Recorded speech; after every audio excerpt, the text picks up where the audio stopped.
Olá, sejam muito bem-vindos ao Ponto de Ebulição, um podcast do Quintessa. Eu sou a Ana, sócia e co-CEO do Quintessa, aceleradora de impacto, onde eu me dedico há mais de 11 anos. E tô aqui hoje para falar sobre um super programa do qual eu me orgulho muito, o Impulsionar. Dando um pouco de enredo antes de apresentar meus convidados aqui de hoje. O Impulsionar foi um programa que a gente começou em 2021, com o foco de como prevenir e reduzir defasagem de aprendizagem nas escolas públicas brasileiras. Nessa nossa primeira edição, com foco em português e matemática do 6º ao 9º ano, no ensino fundamental.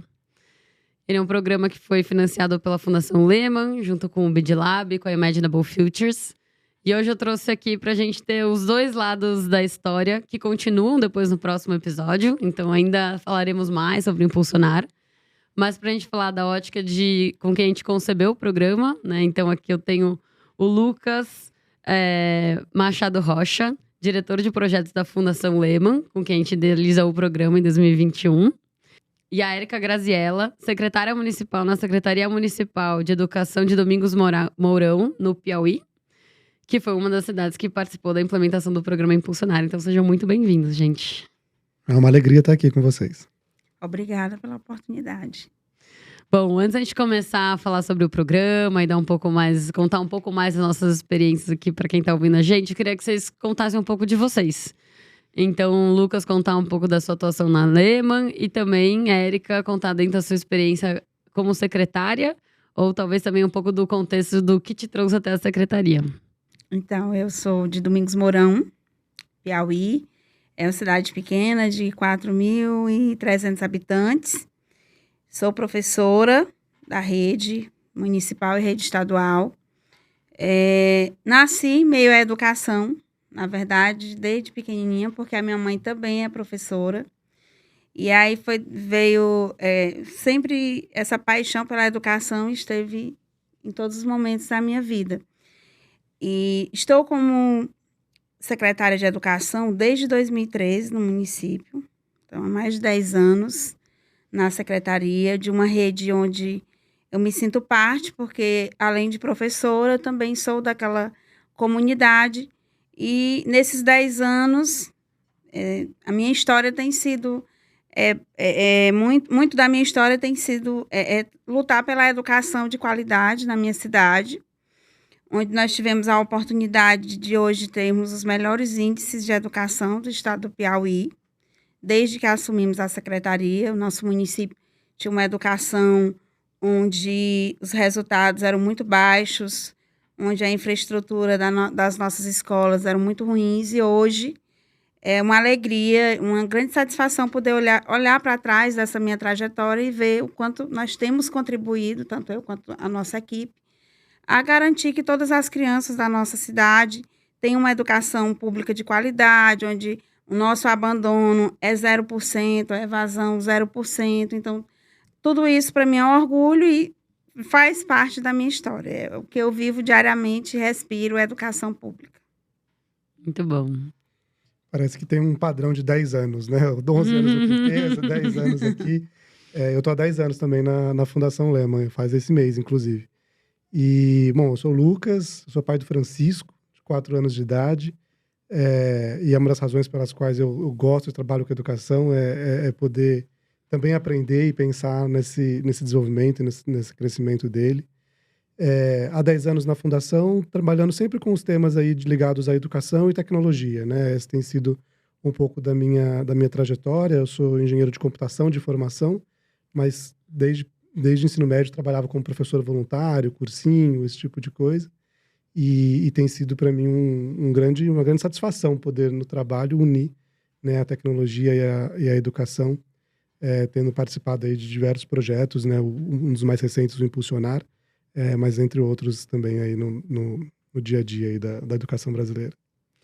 Muito bom. Bom, o parênteses você fez de média ali de 10 anos, acho que vai dar para quem estiver ouvindo vai entender o grau de profundidade do papo que a gente vai ter aqui, né? E, bom, eu queria começar com vocês explorando um pouco do porquê, né? Aliás, esse episódio a gente vai falar sobre isso, assim, de o que nos levou a participar do Impulsionar, por que a gente criou ele, como que foi na prática e por que talvez alguém deveria pensar aí nessa mesma rota, né?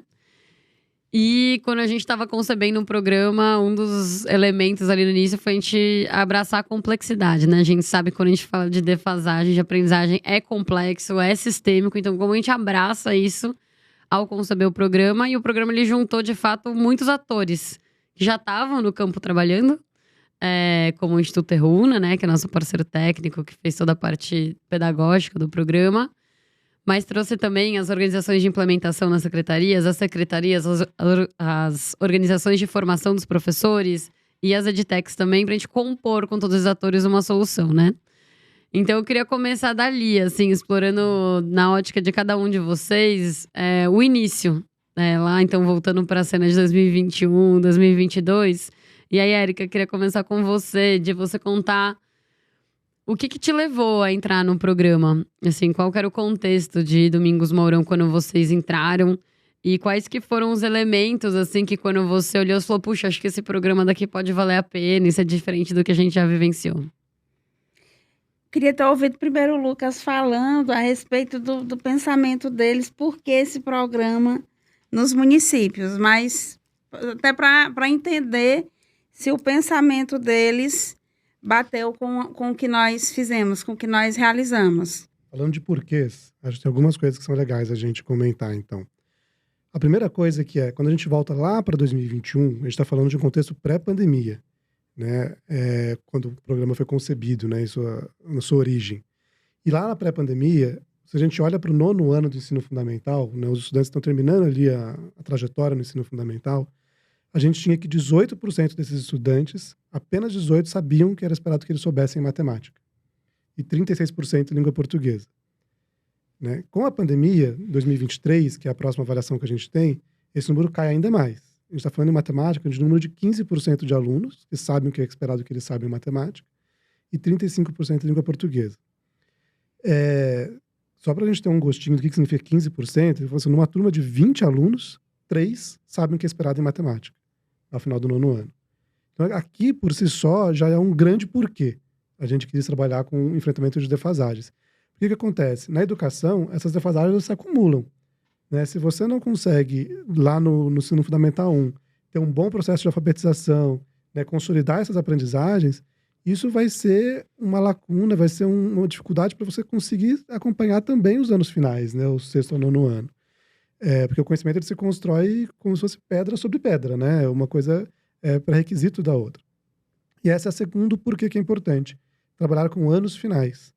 Né? Hoje, infelizmente, no Brasil, os anos finais, eles são quase que uma etapa esquecida da educação. Né? Você tem muitas propostas para os anos iniciais, você tem muitas propostas para o ensino médio, mas os anos finais, eles ficam meio que no meio do caminho aqui. Né? Tem uma pessoa que eu admiro muito que até brinca, ela fala, é o filho do meio de pais separados. Ninguém lembra muito dele, que ele existe, que está ali. E isso é muito triste, porque no Fundo 2, né, nos anos finais, em que os estudantes começam a abandonar a escola, né, e não abandonar porque eles querem, eles são expulsos da escola, por assim dizer, porque eles não estão conseguindo acompanhar, ou porque tem outras questões, eles não se sentem parte, não se sentem identificados, não se sentem pertencentes àquela escola. E começam a ter grandes problemas de aprendizagem. Então, o Fundamental 2, ele é uma etapa de muita importância, não apenas pelos problemas que ele traz, mas pela potencialidade que ele carrega. A gente está falando de uma transição da infância para a adolescência. E quem aqui lembra que é ser adolescente? Ser adolescente é achar que pode dominar o mundo. Né? A adolescência é uma etapa de muita potência, de muita coisa. Então, a gente acreditava muito que o Fundamental 2 era uma etapa muito importante na educação brasileira e que, ao mesmo tempo, tinha muitas dificuldades. E aí veio a ideia de trabalhar com um programa que lidasse com a educação no Fundamental 2 no Brasil. E aí, quando a gente fala desse elemento central do impulsionar, que é o enfrentamento das defasagens, né, que é tentar entender da onde que o aluno vem, como ele chega, que dificuldades ele carrega com ele e como é que eu endereço isso, e entendendo que cada aluno chega com dificuldades diferentes, e você tem uma turma de vários deles para lidar, ele falou, poxa, a gente precisa trabalhar com isso, com o enfrentamento de defasagens. E existem muitos jeitos. Existem 2 jeitos principais de lidar com o enfrentamento de defasagens. O primeiro deles é o que a gente conhece por recuperação. Deixa eu pegar esse aluno aqui que não aprendeu alguma coisa, vou colocar ele numa turma de separada e vou recuperar esse aluno, como se a culpa fosse dele, de não ter aprendido o que ele não aprendeu.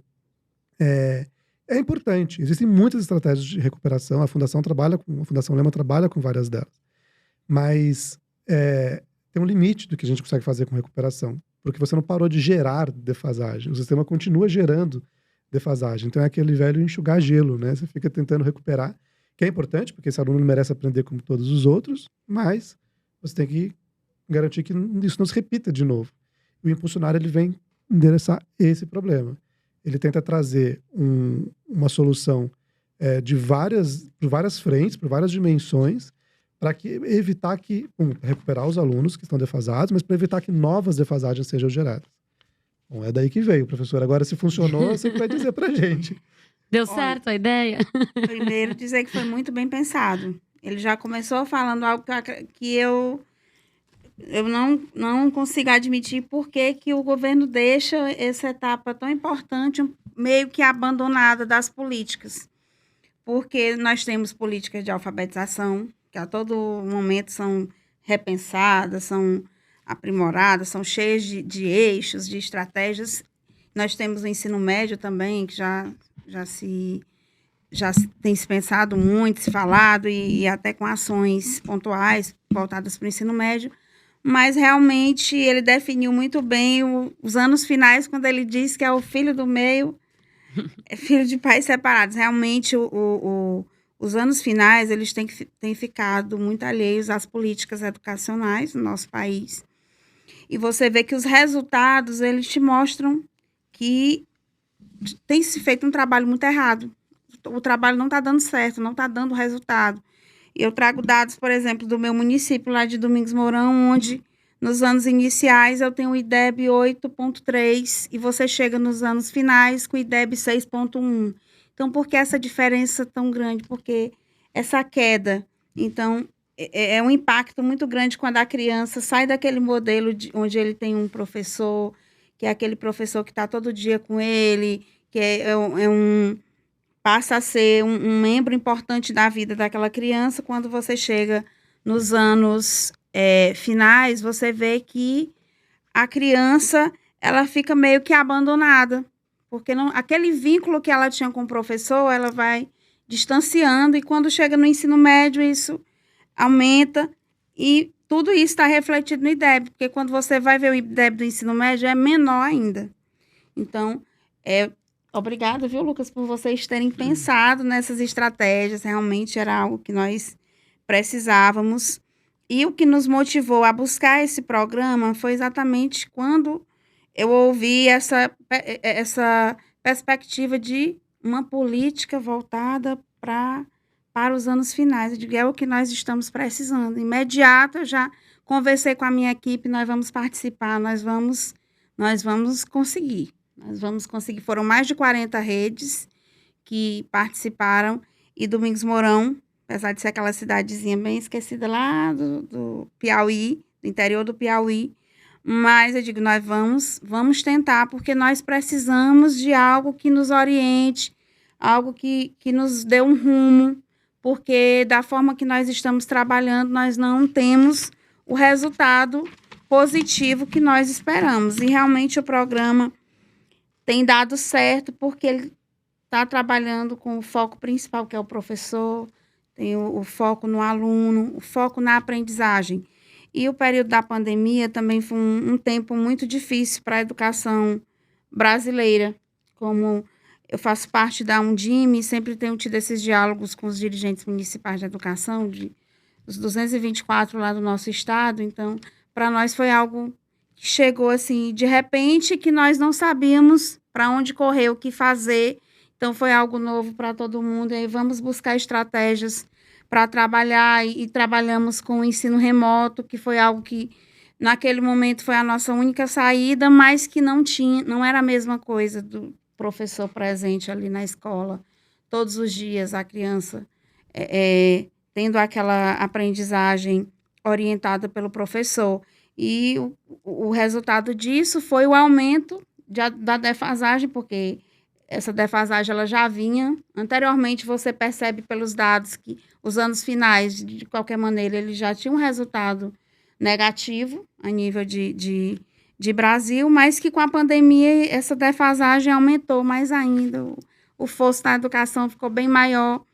E o programa, ele tinha um desenho pensado na gestão, na governança, a tecnologia sendo trazida para os alunos de uma maneira divertida, essas possibilidades de ter uma formação para o professor mais qualificado. Então, isso nos fez escolher e decidir participar desse programa, e foi algo muito positivo. Eu só tenho que agradecer, na verdade, porque foi algo que chegou e que não vai deixar de existir, não. Chegou e que vai deixar sua marca, e nos ensinou novas formas, novas estratégias, e que nós vamos dar prosseguimento a essas metodologias que foram trazidas pelo programa. Boa. Vou voltar para esse ponto que você mencionou daqui a pouco para a gente ainda contextualizar um pouco mais. E muito feliz de te ouvir também. Acho que me deu vontade de comentar duas coisas. Uma, quando a gente estava elaborando os critérios de seleção das secretarias, uma era o perfil da liderança. Então, não é à toa que vocês estão, que vocês participaram do programa. E acho que tem muito da sua figura também. Então, estou bem feliz, assim, também de ter você, Érica, aqui gravando o episódio de hoje.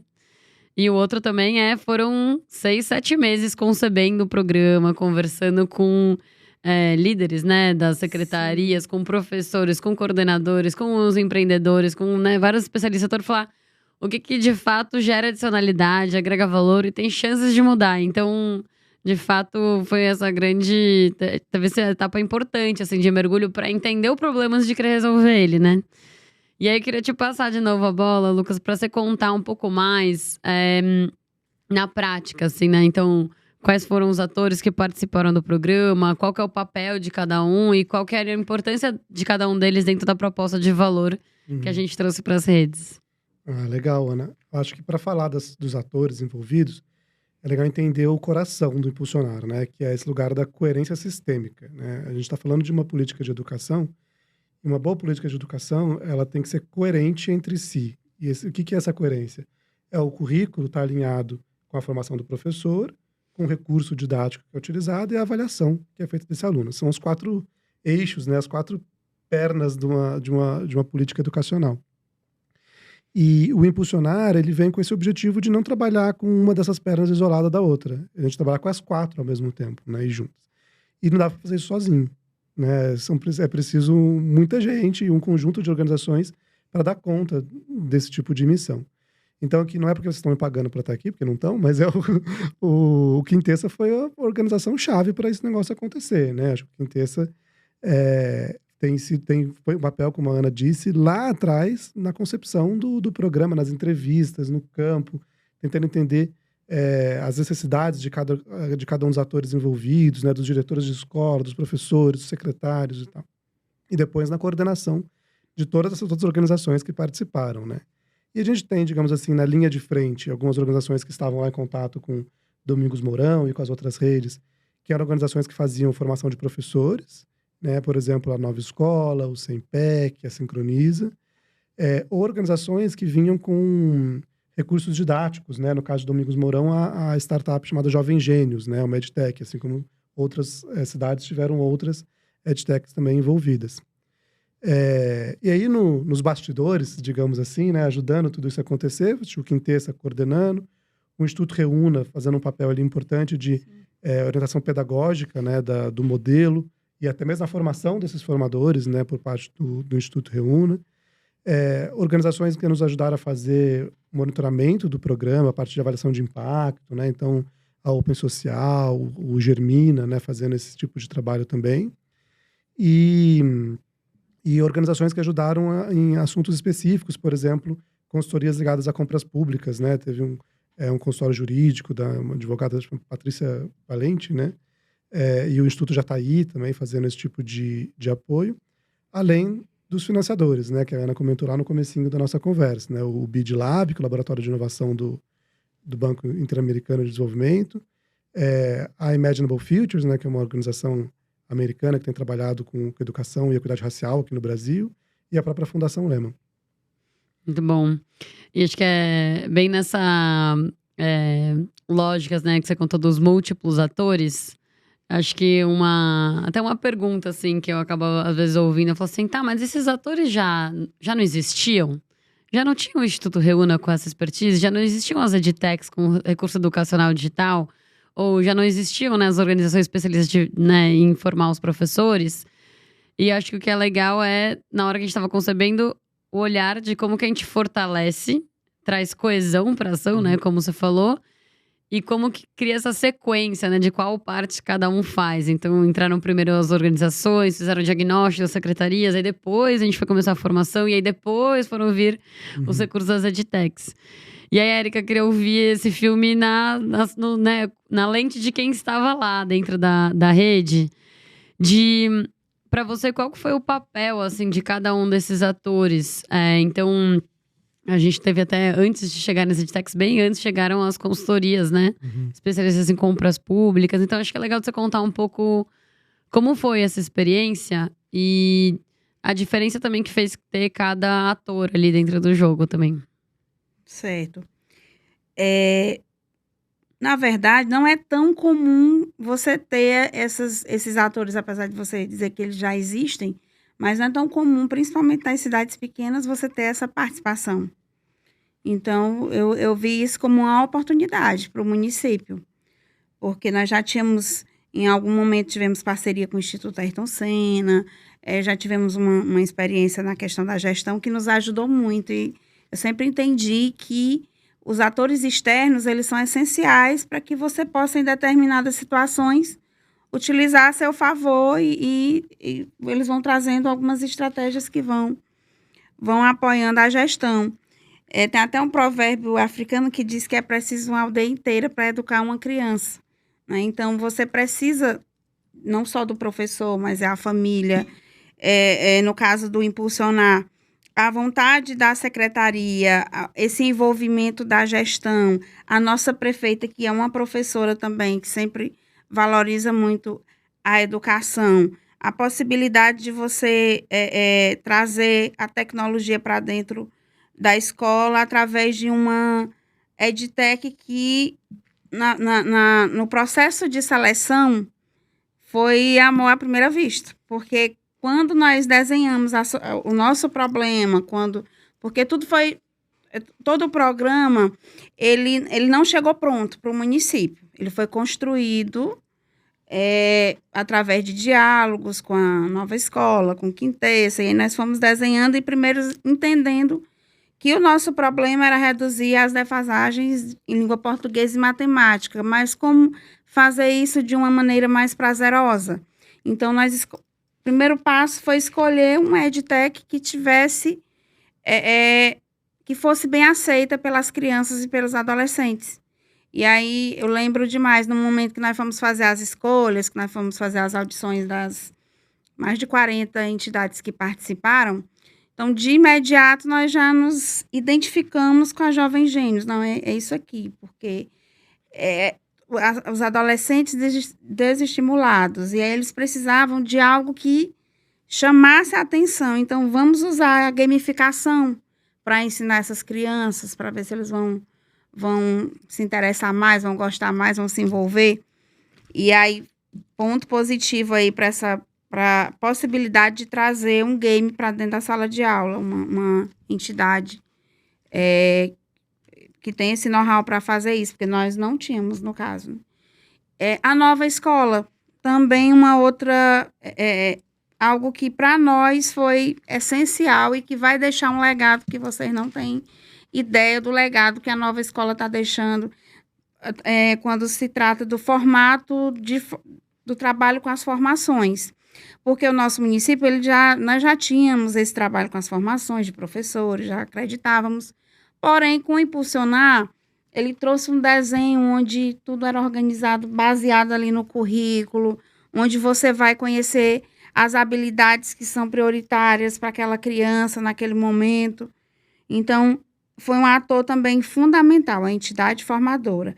E essa entidade Quintessa, que foi quem nos apoiou em todos os momentos do processo, foi importantíssima também para nos fazer entender as necessidades e trazer por exemplo, uma entidade que pudesse nos apoiar com o monitoramento dos resultados dos nossos alunos. Algo fundamental também no programa, a questão de você fazer os diagnósticos a todo momento, e aí fazer aquele diagnóstico formativo, porque você vai ver que aquele aluno ele não adquiriu aquela habilidade, imediatamente já vai pensando nas estratégias que devem ser trabalhadas para fazer com que aquela criança, aquele adolescente aprenda. Então, esse conjunto de atores que vai desde o professor até a dupla gestora, que é algo também muito bacana, você possibilitar uma formação com aquele foco na gestão de resultados para a dupla gestora, foi algo fundamental. Você ter a possibilidade de realizar as comunidades de prática, onde você junto ali discute com a comunidade escolar estratégias para garantir que aquela criança, que aquele adolescente aprenda. Então, eu acredito demais que não se faz educação sozinha. Preciso você ter ali esses atores envolvidos, família, escola, comunidade, entidades. Para quem tem a oportunidade de ter uma entidade financiadora, é fundamental para que a educação possa acontecer e ter os resultados que nós tanto queremos. É bom demais ouvir um cliente satisfeito, né? Com a história toda.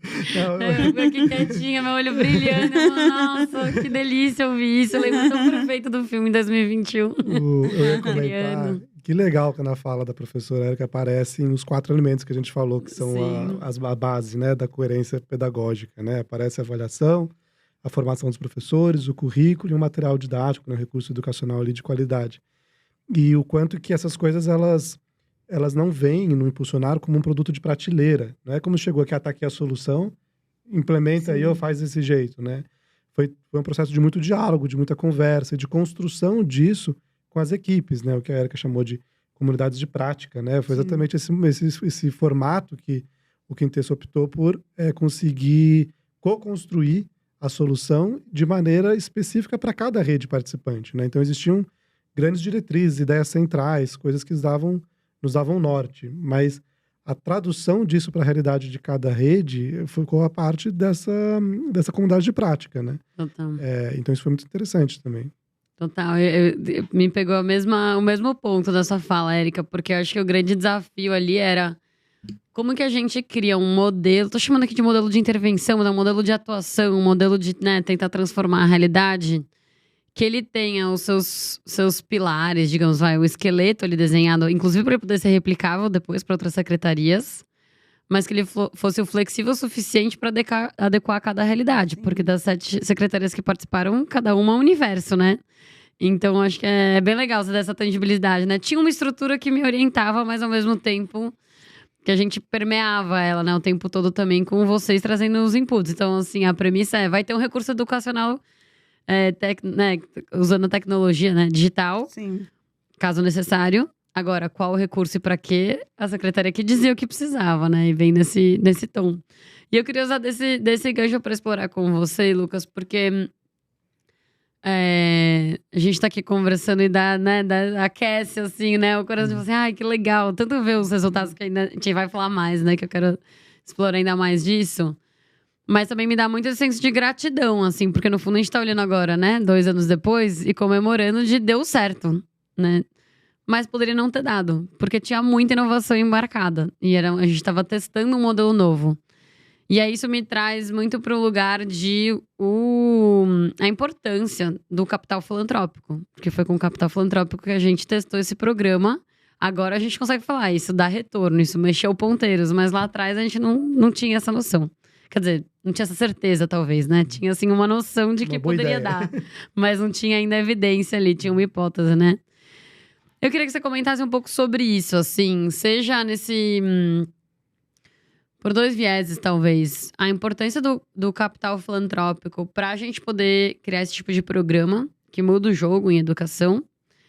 Mas também você contando um pouco da ótica da fundação. Esse contexto onde a fundação já atua com educação há anos, né? Então, como foi, assim, essa defesa interna dessa crença de que, tem aqui um espaço pra gente criar um programa sistêmico, um programa de multi-atores e que vai gerar um resultado diferente dos nossos outros programas já existentes. Super legal, Ana. Eu acho que, talvez explicar rapidinho o que a Fundação Lehman faz e como que a gente está organizado, né? Mas é uma organização filantrópica, né, sem fins lucrativos. a Fundação Lehman deve ter pouco mais de 20 anos de atuação, né, de idade. E no coração, né, no centro do que a gente faz, está esse negócio de acreditar que pessoas vão ser o motor de transformação da nossa sociedade, né? Qualquer coisa que a gente queira fazer para promover uma sociedade mais justa, uma sociedade mais desenvolvida, passa por pessoas, né? Não tem outro caminho senão por gente. E a gente tem duas grandes apostas em gente, né? A primeira delas é a educação e a educação pública, de que para a gente ter mais gente no Brasil realizando o seu pleno potencial, a educação pública, que hoje concentra 80% dos nossos estudantes, tem que ser melhor, né? Então aqui tem um trabalho em parceria, né, com o governo, em parceria com as escolas, pensar soluções que melhorem a educação pública do Brasil. E a segunda aposta, ela tem a ver com atrair pessoas altamente qualificadas e motivadas para a transformação social do Brasil. Então, como que a gente faz com que essas pessoas que querem trabalhar por transformação tenham os meios de fazer isso, conheçam outras pessoas, se conectem, se inspirem, se fortaleçam, e trabalhar com redes de pessoas, né? Então, essas duas são as duas principais estratégias hoje da Fundação Lehman. Trabalhar em apoiar a educação pública de qualidade e apoiar uma rede de pessoas muito talentosas dedicadas à transformação social do Brasil. E aí, quando a gente traz a conversa para o lugar do capital filantrópico, do papel da filantropia, né, dentro da nossa sociedade, eu gosto sempre de imaginar, e eu vou emprestar essa analogia de uma ex-secretária de Educação do Estado de Minas Gerais, a Júlia Santana, que ela fala assim, poxa, o governo, ele é um transatlântico, né? Ele é aquele navio gigante que transporta um monte de gente, mas ele é difícil de você manobrar, né? Você mudar a rota daquele navio, você leva tempo, ele é difícil. Já a filantropia, no caso, quando ela fez essa analogia, ela estava se referindo às startups, elas são ali jet skis, né? Elas têm muito mais agilidade, elas não têm capacidade de carregar a mesma quantidade de pessoas, e nunca vão ter. Mas elas são muito mais ágeis. E elas podem ir um pouquinho na frente, ver o caminho, ver se dá para passar por ali, se não dá, voltar, contar, e trazer e trabalhar em parceria ali, junto com esse sistema. E eu vejo o capital filantrópico muito dessa mesma maneira. Eu acho que é um capital que ele tem a mesma responsabilidade do capital público, porque apesar de ser um dinheiro privado, ele é um dinheiro investido socialmente, então ele tem a mesma responsabilidade, mas ele não tem a mesma escala, mas ele tem muito mais agilidade. E por ter mais agilidade, ele é capaz de... Ele tem uma natureza que é muito comum para ele, que é da inovação. Você testar coisas novas, você, com responsabilidade, aprender coisas novas, produzir conhecimento e alimentar e ajudar a fomentar um processo de política pública. Então, o que a gente vê, por exemplo, é que o Impulsionar, da maneira que ele foi construído e testado e pilotado, ele tem vários elementos aqui que podem ajudar a diferentes níveis de política pública, né? A secretária Érica pode adotar a ideia de lista de aprendizagens prioritárias e trazer isso como parte do processo de política educacional do município. Assim como o governo do Piauí pode entender o processo de compras públicas que a gente testou via Marco Legal das Startups e implementar algo da mesma forma, ou o Tribunal de Contas, né? Então, existem elementos aqui que podem inspirar políticas públicas, ou todo, se der tudo certo, o todo pode também virar uma política em si. E o Impulsionar, ele faz, e o capital filantrópico em si, ele permite que a gente faça essas explorações e consiga gerar evidências do que funciona e do que não funciona. Tem coisas também que não funcionam e a gente tem que ser claro sobre elas, né? Então eu vejo esse um papel da filantropia, de estar nesse lugar de apoio, de construção de uma natureza mais ágil, mais inovadora, mas sabendo seus limites, né? Que é importante também. Muito bom. Não sei se eu respondi a pergunta agora. Super. Érica, acho que quem tá ouvindo tá louco pra saber. Bom, mas e aí? O que aconteceu lá? O que é essa coisa aí que vocês estão orgulhosos e celebrando? Então eu ia te pedir pra você contar agora, né, nessa vivência. O que é o antes e depois? Que legado de fato deixa na rede? Quais são os resultados, né, que o programa gerou? Vamos lá para os legados, né? São muitos. Um grande legado que nós vamos ficar é essa questão do uso da tecnologia. Uso na tecnologia, alunos acessando a plataforma. Inclusive, nós tivemos aí um recorde de 90% dos alunos engajados na plataforma Jovens Gênios. Então, para nós era algo totalmente alheio à nossa realidade. Imaginar um aluno nosso usando um game ali para aprender língua portuguesa e matemática. E todo mundo tem internet em casa, na escola? É um dos grandes desafios para nós, na verdade, é essa questão da conectividade. Mas todas as nossas escolas têm internet e a casa da grande maioria dos nossos estudantes também tem internet. Até porque no período da pandemia nós fizemos um mini censo no nosso município e detectamos cada escola, cada região, como é que estava essa questão da conectividade. E detectamos que, apesar do nosso município estar lá no interiorzinho do Piauí, nós temos, na grande maioria, uma média de 80% a 90% de residências de alunos com internet. Então, apesar da conectividade não ser tão boa, mas a maioria deles tem acesso e todas as nossas escolas têm. E a possibilidade de nós termos recebido os tablets nos ajudou demais. Vocês acessaram os tablets via programa? Via programa, e estamos aí pleiteando que eles permaneçam lá em Domingos Mourão. Porque a nossa estrutura tecnológica ela não é tão boa. Então, com a vinda dos tablets, deu para distribuir em cada escola. O município adquiriu também algumas unidades e estamos conseguindo aí, junto com alguns alunos que têm celulares, eles utilizam. E aí, eventos como a Olimpíada Genial, que eles têm a oportunidade de utilizar mais ainda, você vê que os alunos realmente estão engajados na plataforma, estão gostando demais. A avaliação deles é bem positiva e a avaliação dos nossos professores também é bem positiva.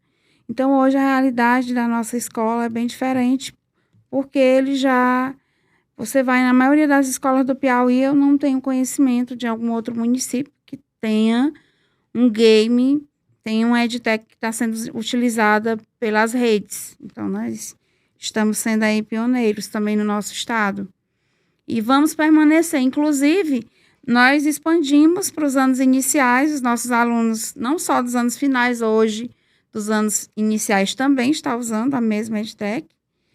E esse trabalho com a LAP também, com a lista de habilidades prioritárias, foi também utilizado não só nos componentes curriculares língua portuguesa e matemática, mas expandimos para todos os componentes curriculares da rede.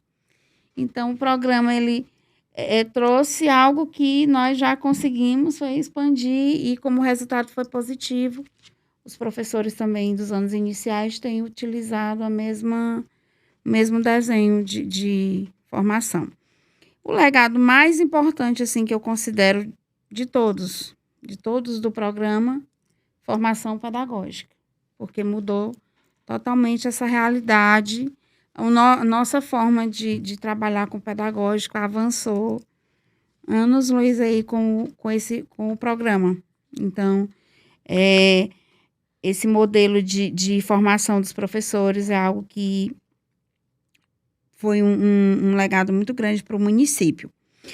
Outra questão também que eu considero as avaliações diagnósticas e formativas. Ponto muito positivo e que vai ficar como um legado para o município também, porque nós entendemos que o resultado das avaliações eles precisam sempre ser pensados, refletidos, e a partir dos resultados que são apresentados é que nós nos planejamos e conseguimos fazer com que os nossos alunos avancem, porque todo o trabalho é baseado nas evidências que foram apresentadas nas avaliações diagnósticas. Nós temos o raio-x, que foi um modelo de avaliação do programa e que também já estamos continuando com esse trabalho de utilizar esse método das avaliações. A imersão dos nossos estudantes também, no início do ano, no primeiro ano, nós fizemos, já veio como orientação do programa fazer esse momento de imersão com os alunos, onde nós dividimos eles por níveis de aprendizagem. No segundo ano, nós já conseguimos inovar com a colônia de férias, utilizamos o formato da imersão, já foi trabalhado a colônia de férias, onde foi algo também mais divertido para os nossos alunos. Então, tem sido muito interessante essa forma de trabalhar com as estratégias do programa e que eu acredito que não terminou naquele último dia do encerramento do programa, não. Nós temos dado continuidade em várias ações. Então, é muita coisa que vai ficar após... o antes de Domingos Mourão, a educação de Domingos Mourão nos anos finais, antes e depois do Impulsionar. Certamente que depois do Impulsionar, ficamos com uma estrutura bem melhor. Você pode fazer aspas já e colocar na descrição do episódio. Muito Sim, bom. antes e depois do Impulsionar, com certeza. Tem um elemento que eu queria te pedir pra você contar um pouco mais, Érica, que é... E acho que tá sendo muito legal ouvir vocês juntos. E até um termo que... Pra mim, ele é uma palavra boa. E talvez que eu acabo utilizando pouco quando eu falo do Impulsionar. Mas ela é bem importante mesmo. Que o que vocês estão falando da coesão, né? No sentido desses vários elementos atuando de uma forma integrada, né, nessa mesma direção, com o mesmo princípio pedagógico. E o que eu acho que é legal da sua fala, Érica, é de mostrar que depois o legado, ele de fato, ele se...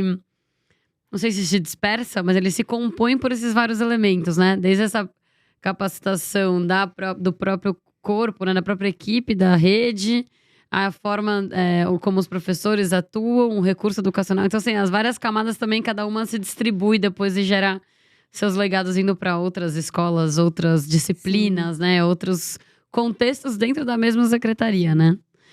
Mas tem um elemento que eu queria te pedir para contar um pouco melhor dessa história, porque no próximo episódio a gente vai falar um pouco mais da parte da compra pública.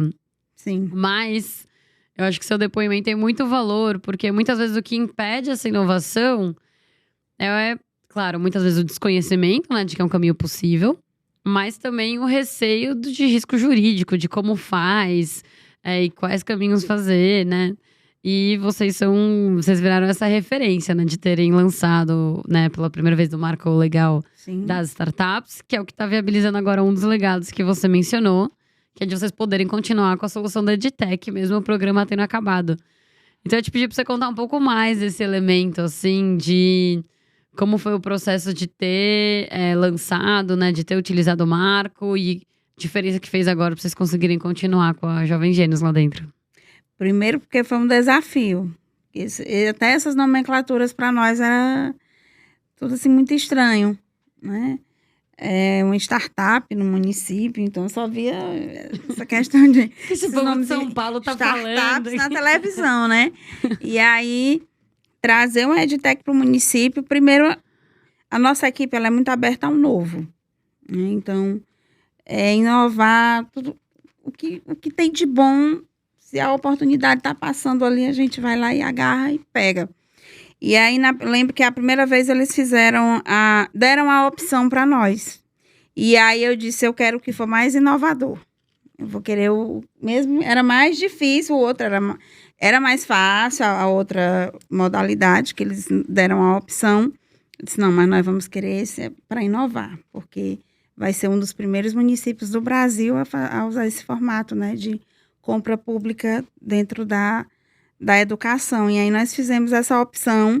A nossa equipe de licitações abraçou a causa também, porque são jovens e são pessoas ex-alunos do município, e todo mundo é fascinado em ver que a educação de Domingos Mourão tem sempre buscado ser essa referência. Então eles já disseram sim de imediato, a equipe.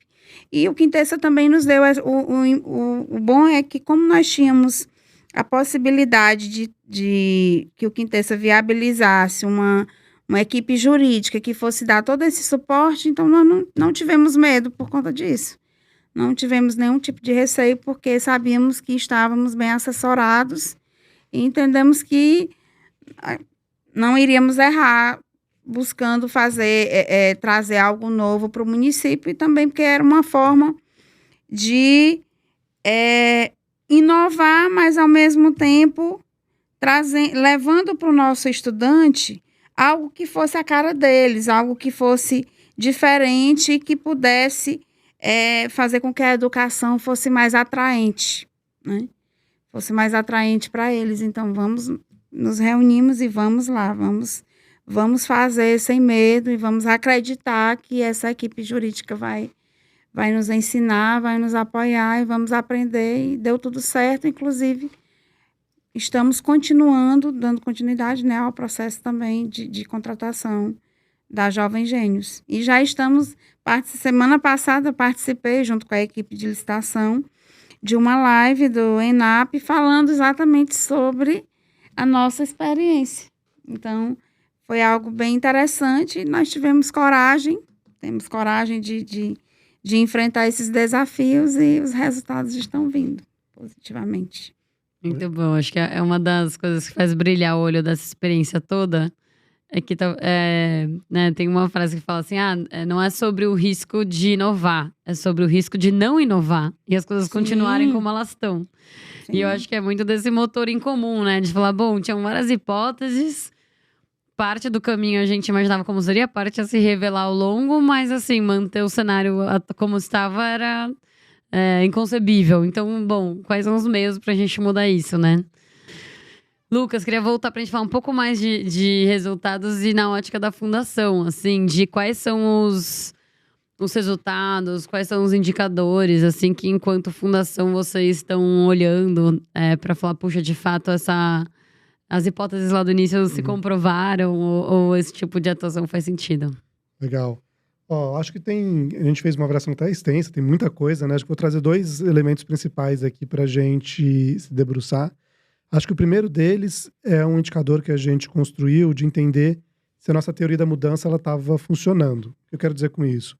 A gente tinha uma hipótese, tinha uma ideia. E a ideia era que, ao priorizar um conjunto de habilidades curriculares a serem trabalhadas na escola, esses professores mexessem nas suas aulas e trabalhassem essas habilidades. Né? Que eram habilidades que elas são mais fundantes, né? Elas são mais fundamentais para a construção desse conhecimento. E aí a gente observou que, quando a gente olha para as avaliações diagnósticas, 86% do ganho de habilidades dos estudantes está casado com a lista de aprendizagens prioritárias. Então, para a gente é um ótimo indicador de que aquela hipótese de que a lista ajudaria professores a priorizar habilidades, ela está acontecendo. Então, a ideia do programa está chegando em sala de aula. Esse é o primeiro passo. Agora, isso está gerando resultado? Aí vem um segundo indicador que é importante. A gente fez 2 avaliações, né? Acho que a diagnósticas até mais, né? Mas 2 avaliações principais no programa. Uma no ano passado e outra esse ano. Na saída no final do programa.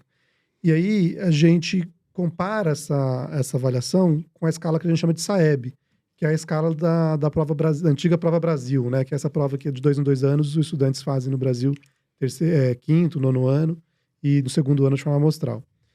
E essa é uma escala, né, bastante difundida. E aqui a gente observou que os estudantes, em média, agora não é só de Domingos Mourão, né? O conjunto dos estudantes. A Érica tá doidinha para saber o resultado de Domingos Mourão, a gente não contou para ela ainda.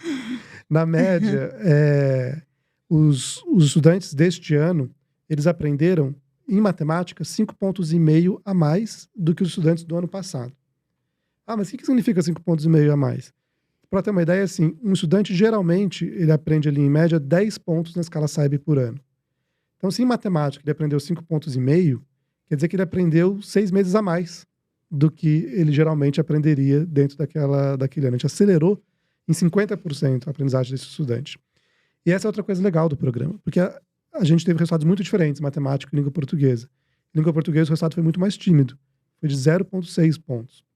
Então, ele aprendeu o que era esperado naquele ano, mais 0,6 pontos, né, em comparação com o ano passado. Mas pra gente foi uma feliz surpresa ver matemática com um índice muito melhor. Porque se vocês lembraram do comecinho da nossa conversa, a gente tem 15% dos alunos no ano que sabem o que é esperado de matemática e 35% em língua portuguesa. Então, apesar dos dois serem um grande desafio, matemática é um desafio ainda maior pra gente. A defasagem é ainda maior. É ainda maior. E ter um programa que tem resultados melhores em matemática, isso é muito legal. Porque esse é um grande desafio hoje na educação brasileira. Então, isso nos empolga bastante. Mas já é um excelente resultado, porque está indicando aqui um resultado promissor pra gente. Muito bom. Queria te devolver, Érica, nessa linha que a gente tá, porque a gente até falou no início, né, dos princípios pedagógicos por trás do programa. E o Lucas até mencionou alguns deles lá no início, né, falando da coesão. mas trazendo aqui luz para eles. Uma era da crença do protagonismo dos alunos. Então, nesse lugar de, puxa, não vai ser a mesma, né? Não é a mesma abordagem para todos eles, né? Como que a gente personaliza o ensino para a trajetória de cada um. Sim. E também no protagonismo dos professores, de que não é que a gente vai trazer o recurso tecnológico, as edtechs, para então elas ensinarem os alunos. Não, pera, é a valorização dos professores, isso aqui vem como um recurso para apoiar eles, né? Então, tô usando isso daqui para poder te passar a palavra, assim, de você contar um pouco dessas histórias reais, assim, da ponta, de depoimentos de professores, de alunos, de coordenadores, assim, dos momentos que talvez tenham te mais marcado, assim, nessa trajetória. Certo. Eu lembro demais da primeira vez que eu fui com o pessoal da Jovens Gênios na sala de aula. Tem um filme aqui na minha cabeça. E eu lembro os olhos dos alunos brilhando, né? Quando nós falamos que eles iam aprender brincando, que tinha um jogo, e cada um ia ter o seu avatar e que eles iam passar de fase. Foi aquela empolgação. Até porque o Lucas acabou de falar aqui a respeito de SAEB. E eu até queria... Eu fico preocupada com o resultado do próximo SAEB, assim, em termos de evolução comparado com o último. Eu acho que não dá para comparar com o último resultado. Não dá, porque esses nossos alunos do 9º ano atual, eles foram alunos que passaram 2 anos praticamente fora da sala de aula. Então, a defase, por mais que nós tivemos o Impulsionar, que nos ajudou, que nos apoiou a melhorar a aprendizagem dos alunos, mas eu acho que a gente não tem como esperar que a nossa última nota seja semelhante a essa. Se for, acho que vai ser uma grande vitória, porque seria bem pior se não fosse Impulsionar. Pode ter certeza, porque os estudantes do 9º ano são estudantes que eu sempre tenho conversado com outros colegas dirigentes municipais e você vê que a realidade é a mesma. São aqueles adolescentes que, para você chamar a atenção do seu estudante, está muito difícil. Então, imagina se não fosse esses games. Imagina se não fosse o professor planejando ali uma aula diferente, buscando entender o que o aluno aprendeu e o que não aprendeu e buscando as estratégias necessárias para garantir que ele aprenda.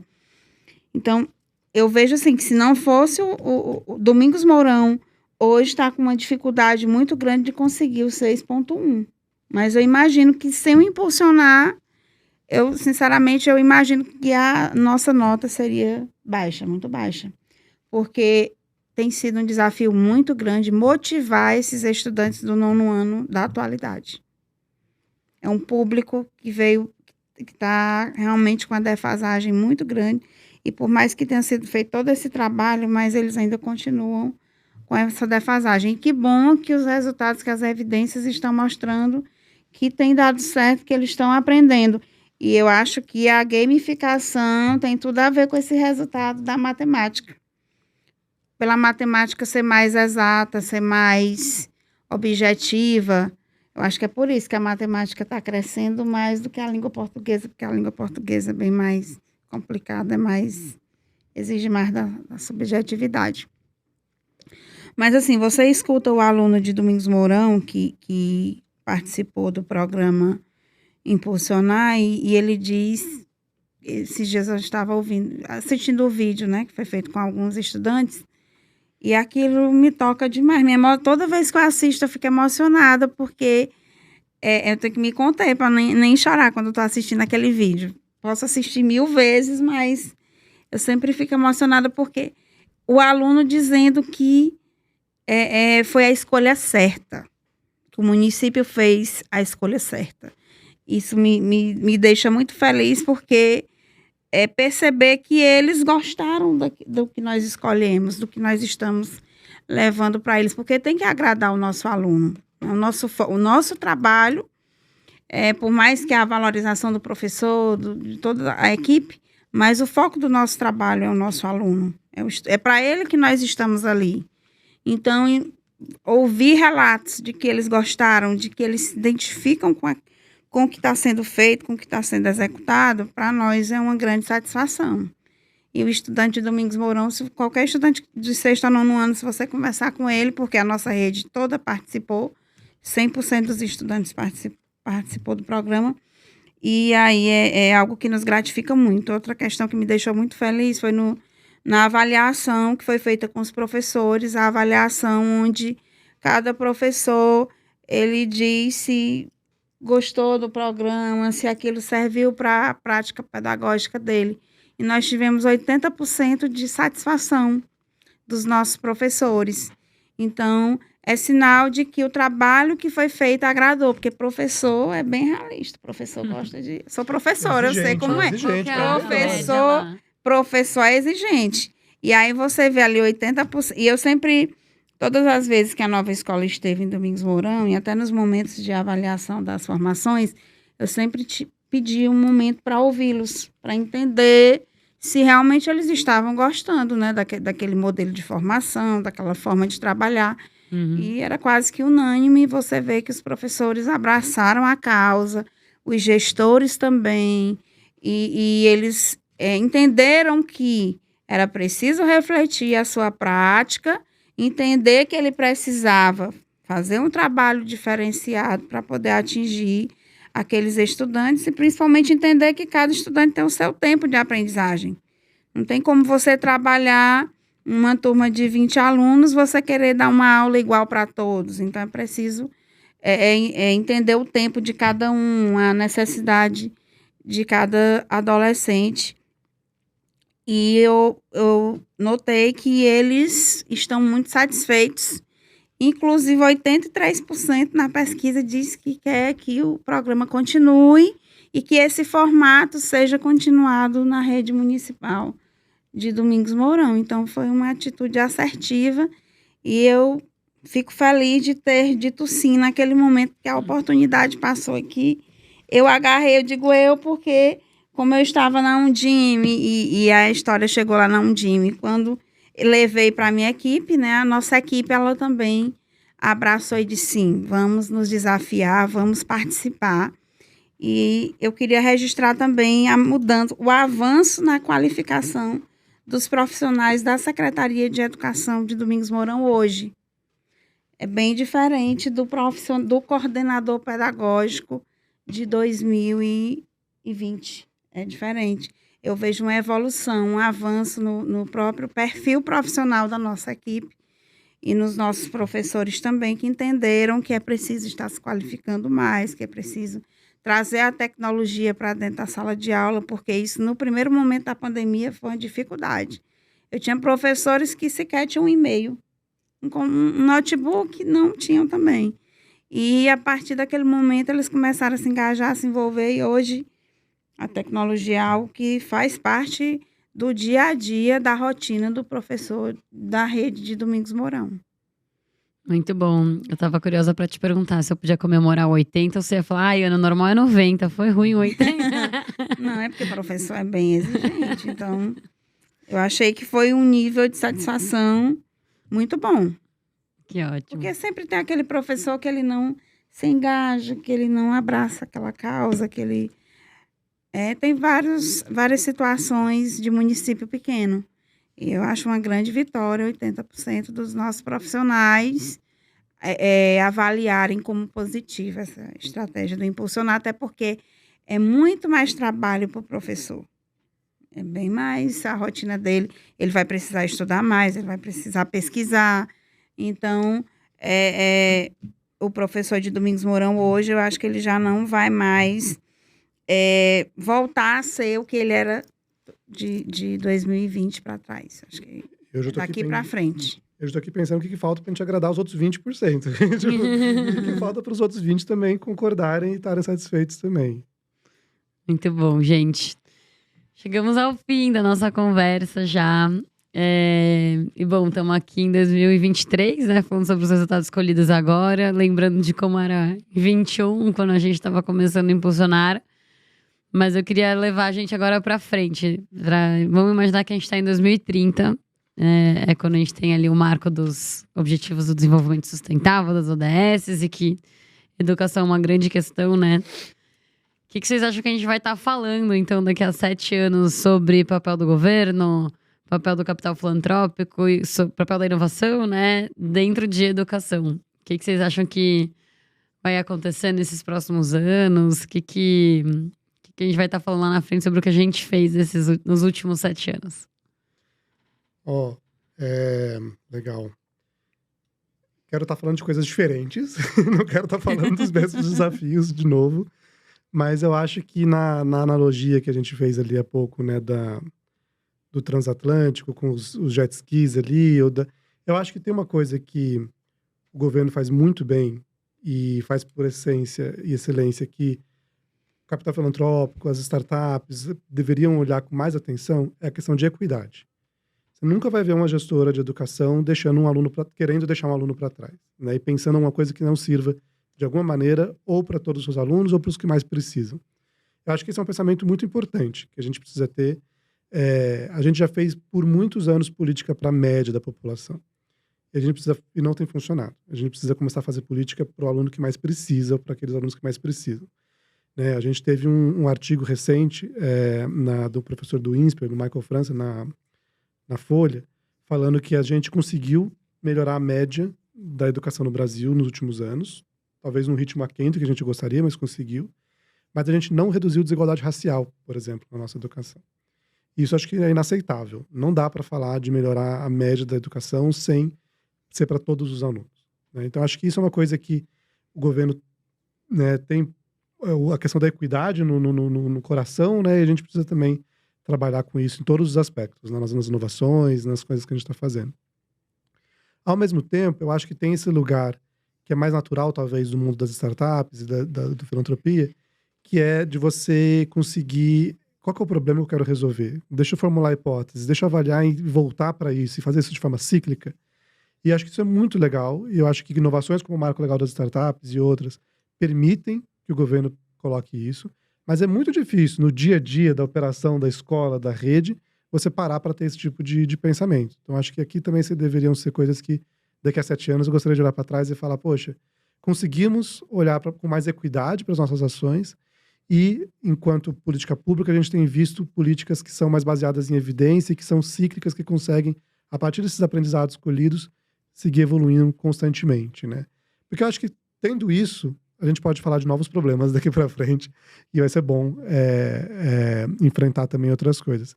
Mas eu acho que são coisas que nenhuma delas é ciência inexistente, né? São coisas que a gente já sabe fazer em algum aspecto ou outro, e talvez ao trabalhar cada vez mais juntos a gente vai conseguir fazer isso melhor. Bom. Olha, para todos os gestores atualmente, o grande desafio é fazer a educação de qualidade com equidade. Eu, pelo menos, tem dias que eu acordo na madrugada me preocupando com o aluno tal, como é que nós vamos fazer para chegar até aquela criança. Então, hoje o IDEB de Domingos Mourão é muito bom, mas, infelizmente, Domingos Mourão não recebe o complemento do Fundeb-UVA. Por quê? Porque ainda tem criança, aquelas mais vulneráveis, que nós não conseguimos ainda ensinar. Então, como gestora, eu espero que em 2030 nós já tenhamos vencido essa questão de ensinar com a equidade. E nós consigamos chegar a cada criança, cada adolescente, que eles tenham garantido esse direito deles, que é um direito, né, de aprender. Porque não adianta só ir para a escola, ele precisa ir para a escola, ele precisa se alimentar bem, ele precisa aprender, precisa garantir que as oportunidades cheguem para ele. Essa educação transformadora é o que nós queremos para Domingos Mourão, que nós buscamos, transformar a vida de cada criança, que eles acreditem que eles são os protagonistas da sua própria história, que eles vão conseguir aquilo que eles querem. Então, essa é a nossa missão diária, mas que não é fácil você colocar isso na cabeça de uma criança que não tem sequer um banheiro na sua casa, que não tem todas as refeições do dia, que a refeição mais certa que ele tem é aquela que ele vai receber na escola. Então, é um desafio muito grande. Espero que em 2030 nós tenhamos vencido esse desafio e que socialmente nós tenhamos um país melhor, né? Com mais oportunidades e que todos tenham a oportunidade de ter essa educação de qualidade garantida. E eu coloquei também a questão da democratização do acesso à educação, que o programa Impulsionar, ele já é um passo a mais que nós estamos dando, levando a tecnologia para dentro da nossa sala de aula, porque aquele menino que está lá na zona rural, que a oportunidade dele ele poderia não ter a oportunidade, e hoje ele tem, porque a tecnologia faz com que ele tenha o mesmo acesso do conteúdo do que o adolescente que está lá em São Paulo e que tem tudo ali mais perto dele. Então, essa questão da democratização do acesso à educação, espero que a transformação digital, a inovação tecnológica seja uma pauta vencida e em 2030 seja algo já garantido para as nossas crianças e que a gente possa estar tratando de outros assuntos. E também a questão dos processos de aprendizagem aprimorados pela tecnologia, que também nós temos vivenciado isso em Domingos Mourão, mas como eu comentei inicialmente com vocês, eu só tenho conhecimento dessas inovações na nossa rede. Eu acho que isso é algo ainda, são pontinhos no Brasil, e que são ilhas, algumas ilhas de excelência, algumas ilhas que têm essa oportunidade de ter uma educação com a tecnologia, com esse trabalho feito da formação de professores. Então, não sei se até 2030 nós já estaremos aí com os 5.570 municípios com essas oportunidades que nós tivemos de ter, de sempre estar buscando a inovação. E espero que a educação realmente seja a grande transformadora do nosso país, né? Que nós possamos ter mais investimentos e que os anos vindouros nós tenhamos aí educação com mais qualidade, educação com mais inovação, com mais tecnologia, com melhores professores, melhores gestores públicos que vão fazer um trabalho melhor pelas nossas crianças e pelos nossos adolescentes e que eles possam garantir as oportunidades. Eu sou muito satisfeita. Hoje nós temos aluno que saiu da nossa rede de Domingos Mourão, que está na USP, aqui em São Paulo, fazendo mestrado. Então, para nós é uma alegria muito grande oportunizar tudo isso que nós temos buscado para todos, independente da classe social dos nossos estudantes, todos tendo uma oportunidade igual. E é isso que eu quero para o ano de 2030. Essas oportunidades na educação melhores para as nossas crianças, para os nossos adolescentes. Muito bom, gente. Obrigada de terem topado vir aqui, conversar, compartilhar da experiência. Eu tava ouvindo vocês e pensando, acho que eu quero para 2030 mais Éricas e mais Lucas por aí. Porque é isso, né? Não é todo mundo que acorda de madrugada pensando no aluno, na aluna que tá lá. E se tem esse nível de, acho que de dedicação e de importância. E também do Lucas na ótica da fundação, que tem... Me vem a palavra assim, de humildade para falar, eu já faço muito, mas o que eu faço ainda não é suficiente. Peraí, deixa eu ver como que eu reviso o meu H1, meu H3, como você mencionou, mas como que eu paro para revisar o que dá para fazer mais e melhor. E o Impulsionar, de fato, é um marco na história do Quintessa, assim. Ele abriu um novo capítulo da nossa história dessa abordagem de olhar para programas sistêmicos e de ter tido essa vivência e aprendizado do valor da articulação dos vários atores juntos para se resolver um desafio complexo. Então, do encarar o problema complexo e do saber, né? Acho que é isso, né? Saber trazer os atores para a mesa e saber que é isso. Não é só a Érica, é também a Érica, não é só o Lucas, também o Lucas. E também são os empreendedores, e também são os professores, e também o time do Reúna e o time das organizações do todo que se compôs os resultados que a gente conta hoje, né? Obrigada. Obrigado a vocês, gente. Foi um prazer estar aqui. Obrigada, convido vocês a conhecerem Domingos Mourão. Muito bom, gente. Obrigada. O roteiro dos episódios foi feito pela Paula Caione, com a minha contribuição, e a edição e a gravação foi feita pela Wen Produtora.